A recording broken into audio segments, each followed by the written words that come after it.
டெல்லியில் நாளை ஆம் ஆத்மி எம்எல்ஏக்களின் ஆலோசனை கூட்டம் நடைபெறுகிறது. தனது பதவியை 48 மணி நேரத்தில் ராஜினாமா செய்வதாக டெல்லி முதல்வர் கெஜ்ரிவால் நேற்று அறிவித்திருந்தார். ராஜினாமா முடிவை அறிவித்துள்ள நிலையில் நாளை ஆம் ஆத்மி எம்எல்ஏக்கள் கூட்டம் நடைபெறுகிறது. திசையன் விளை அஞ்சல் நிலையத்திலிருந்து ரயில் டிக்கெட் முன்பதிவு கவுண்டரை திறக்க கோரி காங்கிரஸ் போராட்டம் மேற்கொண்டுள்ளது. செங்கல்பட்டு அடுத்த பரனூர் சுங்கச்சாவடியில் மனிதநேய மக்கள் கட்சி தலைவர் ஜவாஹிருல்லா தலைமையில் போராட்டம் நடைபெறுகிறது.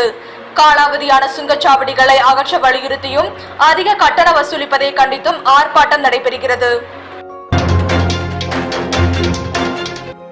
தமிழக வெற்றி கழக மாநாட்டிற்கு விஜய் அழைத்தால் கட்டாயம் செல்வேன் என நடிகர் விஜய் ஆண்டனி தெரிவித்துள்ளார். அவர் நடித்துள்ள ஹிட்லர் பட விழாவில் நிருபரின் கேள்விக்கு பதிலளித்தவர் அரசியல் குறித்து தனக்கு எதுவும் தெரியாது என்றும் மாநாட்டிற்காக தான் நண்பனாக செல்வேன் என்றும் கூறியுள்ளார். தெலுங்கானாவில் தமிழ்நாடு பதிவு எண் கொண்ட ஆம்புலன்ஸ் வாகனத்தில் கஞ்சா கடத்திய 2 பேர் கைது செய்யப்பட்டனர். ஆம்புலன்ஸ் திடீரென சாலையில் பழுதாகி நின்றதால் அப்பகுதி மக்கள் கதவை திறந்த பொழுது அட்டை பெட்டிகள் இருந்துள்ளன. இதனால் சந்தேகமடைந்த மக்கள் காவல் நிலையத்திற்கு தகவல் அளித்த நிலையில் ஆம்புலன்ஸில் போலீசார் சோதனை மேற்கொண்ட பொழுது கஞ்சா கடத்தியது தெரிய வரவே 2 பேர் கைது செய்யப்பட்டனர். அரசு அலுவலகங்களில் லஞ்சம் தந்தால்தான் கோப்புகள் விரைவாக நகர்கின்றன. புனேவில் நடந்த பொறியாளர்கள் தின கூட்டத்தில் ஒன்றிய அமைச்சர் நிதின் கட்கரி பரபரப்பாக பேசியுள்ளார். விஜயின் தமிழக வெற்றி கழக மாநாடு அக்டோபர் 15ஆம் தேதி நடைபெற உள்ளதாக தகவல் வெளியாகியுள்ளது.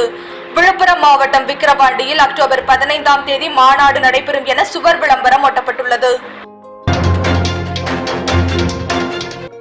வேலூர் மாவட்டம் குடியாத்தம் சார் பதிவாளர் அலுவலகத்தில் லஞ்ச ஒழிப்புத்துறை போலீசார் சோதனை மேற்கொண்டு வருகின்றனர். பௌர்ணமியை முன்னிட்டு திருவண்ணாமலைக்கு சிறப்பு பேருந்துகள் இயக்கப்படும் என அரசு போக்குவரத்து கழகம் தெரிவித்துள்ளது. செப்டம்பர் 17ஆம் தேதி சென்னையிலிருந்து திருவண்ணாமலைக்கும் தமிழகத்தின் பிற இடங்களிலிருந்து திருவண்ணாமலைக்கும் சிறப்பு பேருந்துகள் இயக்கப்படுகிறது. தமிழகத்தின் 12 இடங்களில் 100 டிகிரி ஃபாரன்ஹீட்டை தாண்டி வெப்பம் பதிவாகியுள்ளது. மதுரை விமான நிலையத்தில் 104 டிகிரி வெப்பம் பதிவாகியுள்ளது.